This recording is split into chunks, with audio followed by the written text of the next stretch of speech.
మన దేశం అయితే రాష్ట్రం అయితే ఒక రోడ్డు వేస్తే దాంట్లో డ్రైనేజ్ ఉంటుంది.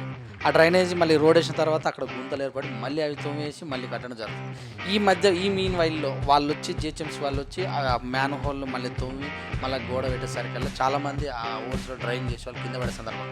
ఇవంతా ఈరోజు మార్నింగ్ కూడా నాకు అదే జరిగింది. ఈ సిస్టమ్ మరి ఇలాగనే కొనసాగాలన్నా దీన్ని మార్చే అవకాశం ఏమైనా ఉందా? ఒకటి. రెండవది, మరి ఎక్కడ చూసినా సీసీ రోడ్లు ఈ వర్షపు నీరు ఎక్కడ వెళ్ళిపోవడం వల్ల గుంతమాయాలు లోత అవుతుంది. మరి ఈ యొక్క సిస్టాన్ని ఇంకా మార్చేది లేదా మన దేశంలో, రాష్ట్రంలో? ఇలాంటి వాటికి మీ దగ్గర ఏమన్నా ఉందా మ్యాప్?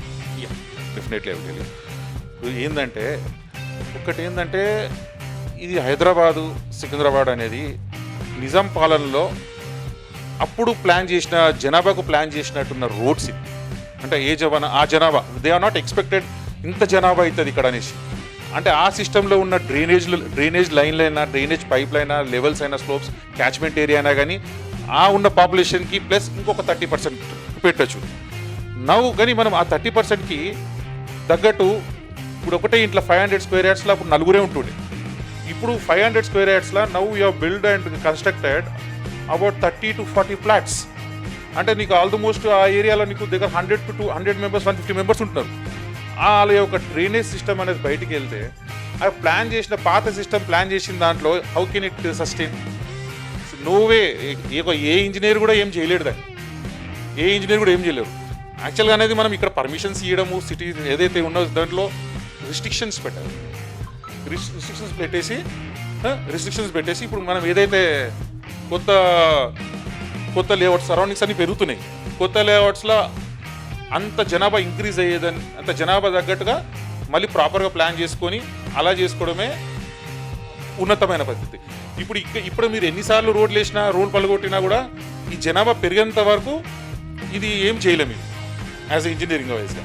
దీన్ని చేయాలంటే మళ్ళీ మనం ఇక్కడ మళ్ళీ కన్స్ట్రక్షన్ లేదు, ఇంత మళ్ళీ చేయొద్దని చెప్పుకొని మళ్ళీ we must change that pipe line. ఒక సిస్టమేటిక్గా వెళ్ళాలి.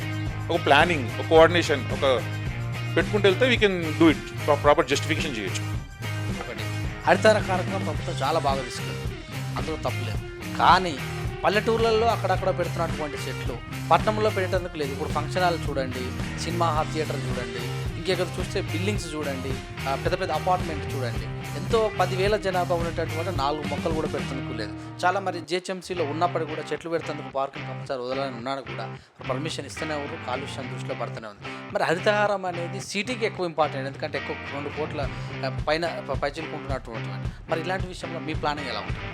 ఇప్పుడు మన కేసీఆర్ గారు ఆదేశించారు హరితారం అనేది. అప్పుడు అశోకుడు కూడా ఆదేశించారు. అయితే అది చాలా మంచి ప్రాజెక్ట్. అయితే ఇది మనము ప్రతి ఒక్క హ్యూమన్ బీయింగ్, ప్రతి ఒక్క మనిషి ఆ దృష్టిలో ఆలోచించుకొని ఆ ఇంటిలో వాళ్ళంతలా వాళ్ళే అనుకుంటే ఒక చెట్టు పెట్టుకోవచ్చు. ఒక్క చెట్టు ఒక ఇంటికి